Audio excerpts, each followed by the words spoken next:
అందరికీ నమస్కారం. నేను వీణా ఇసుకపట్ల అరవ శ్రీధర్ గురించి మాట్లాడదలుచుకున్నాను. నాకు రీసెంట్గా బెయిల్ మంజూరైంది, కండిషనల్ బెయిల్.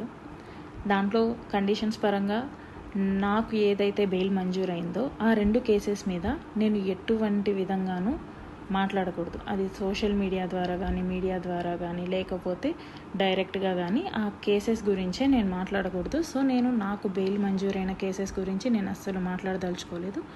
ఇప్పుడు ఎందుకు మాట్లాడుతున్నానంటే ఇది different, not related to case.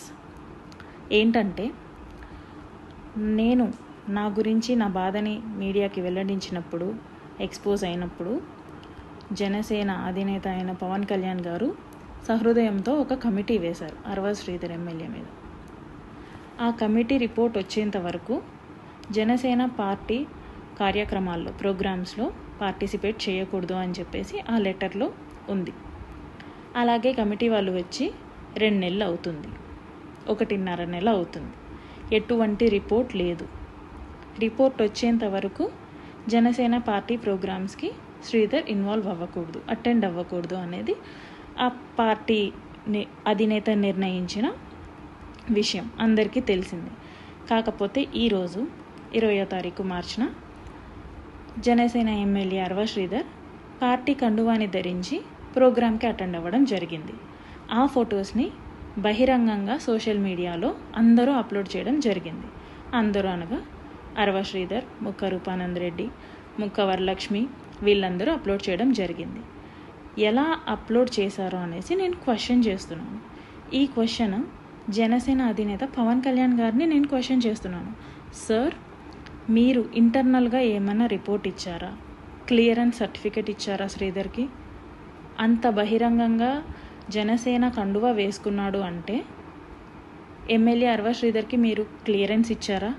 Report ఇచ్చారా ఇంటర్నల్గా? ఒకవేళ అలాంటి రిపోర్ట్ ఏమన్నా ఇస్తే నాకు కూడా తెలియజేయండి దయచేసి. ఎందుకంటే అతని పార్టీ కండువా వేసుకోవడం ఈజ్ అన్ అఫెన్స్ అనేసి నేను ఈ వీడియో చేస్తున్నాను. కాకపోతే మీరు ఇంటర్నల్గా ఏమన్నా రిపోర్ట్ ఇచ్చిండుంటే ప్లీజ్ మాకు పబ్లిక్కి కూడా తెలియజేయండి. ఎందుకంటే I'm the one who suffered by him. కాబట్టి నాకు తెలిసి నాకు ఆ రైట్ ఉందనేసి నేను అనుకుంటున్నాను, అందుకే అడుగుతున్నాను. లేదు, మీరు ఎటువంటి రిపోర్ట్ ఇవ్వకుండానే తను మీ కండువా వేసుకున్నాడు, మీ పార్టీ కండువా వేసుకున్నాడంటే పవన్ కళ్యాణ్ గారు, ఐఎమ్ క్లియరింగ్ యూ దట్ ఇప్పటిదాకా శ్రీధర్ దృష్టిలో నాకు మాత్రమే లెక్కలేదనుకున్నాను. ఇక నుంచి నేను అనుకోవాల్సి వస్తుంది శ్రీధర్ దృష్టిలో పవన్ కళ్యాణ్ అనే వ్యక్తికి కూడా లెక్క లేదు అనేసి.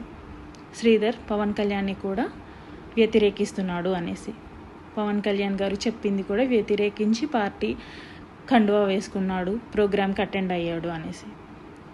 అంటే దీని ఉద్దేశం కమిటీకి వాల్యూ లేదా? పవన్ కళ్యాణ్ గారికి వాల్యూ లేదా? అసలు జనసేన పార్టీకి వాల్యూ లేదా? ఒకవేళ మీరు ఏదైనా అఫీషియల్ లెటర్ కానీ ఇచ్చుంటే ప్లీజ్ అది పబ్లిక్కి కూడా చెప్పండి. ఎందుకంటే ఇది బహిర్గతమైన విషయం. అందుకనే నేను అడుగుతున్నాను, బాధితురాలుగా నేను మిమ్మల్ని అడుగుతున్నాను, ప్లీజ్ దీని గురించి చెప్పండి. అండ్ మీరు ఎటువంటి రిపోర్ట్ ఇవ్వకుండా, ఎటువంటి సజెషన్ కూడా ఎమ్మెల్యేకి ఇవ్వకుండా పార్టీ కండువా వేసుకుంటే మీరు ఎటువంటి చర్యలు తీసుకోదలుచుకున్నారు?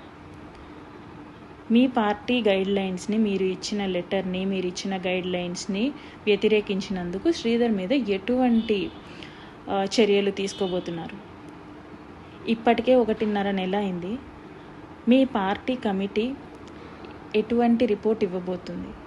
అది ఎటువంటి రిపోర్ట్ అయినా పర్వాలేదండి. ఎప్పుడు రిపోర్ట్ ఇవ్వబోతుంది? ఎటువంటి రిపోర్ట్ ఇవ్వబోతుంది? నాకు ఏ విధంగా న్యాయం చేయగలుగుతున్నారు అనేసి నేను మిమ్మల్ని క్వశ్చన్ చేస్తున్నాను పవన్ కళ్యాణ్ గారు. ఇదేంటంటే నాకు చాలా షాకింగ్గా ఉంది. మీ పార్టీ గైడ్లైన్స్ ఇచ్చిన తర్వాత కూడా మీ ఎమ్మెల్యే మిమ్మల్ని లెక్క చేయకుండా పార్టీ కండువా ధరించటం గురించి మీకే వదిలేస్తున్నాను. మీరే ఆలోచించుకొని నాకు తగిన న్యాయం చేయమని చెప్పేసి ఈ రోజున ఈ వీడియో చేస్తున్నాను. థ్యాంక్ యూ సో మచ్ అండి.